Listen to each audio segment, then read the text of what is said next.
Hello viewers, welcome to Siva's world channel. இன்றைக்கி ஹெல்தியான வெள்ளரிக்காய் தோசை எப்படி பண்ணுறதுன்னு உங்களுக்கு சொல்லி காமிக்கிறேன். அதுக்கு மிக்ஸி ஜாரில் 2 பச்சை மிளகாய் எடுத்திருக்கேன். உங்களுக்கு காரத்துக்கு ஏற்றாப்புல பச்சை மிளகாய் எடுத்துக்கோங்க. ஒரு துண்டு இஞ்சி, கொஞ்சம் கருவேப்பிலை, 1/2 ஸ்பூன் சீரகம்,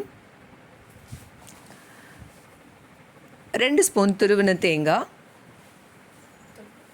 1 கப் கட் பண்ணி வச்சுருக்கிற வெள்ளரிக்காய் எடுத்துக்கலாம். இதை நல்லா நைஸாக கிரைண்ட் பண்ணி எடுத்துக்கலாம், அரைச்சி எடுத்துக்கலாம்.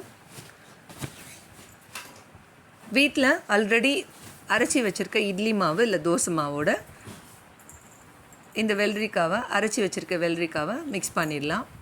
இப்போ தோசையாக சுட்டு கொடுங்க. இது எவ்வளோ கிறிஸ்பியாக வந்திருக்கு பாருங்கள். வெள்ளரிக்காயில் நிறைய பெனிஃபிட்ஸ் இருக்குது. இது வாட்டர் ரிச் வெஜிடபிள். இதில் நார்ச்சத்து அதிகமாக இருக்குது. அது மட்டும் இல்லை, மினரல்ஸ் அதிகமாக இருக்குது. பொட்டாசியம், கால்சியம் இருக்குது. விட்டமின் கே இருக்குது.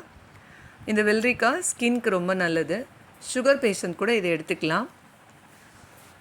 பாடி வெயிட்டை குறைக்கணும்னு நினைக்கிறவங்களும் டெய்லி இந்த வெள்ளரிக்காவை நீங்கள் எடுத்துக்கலாம்.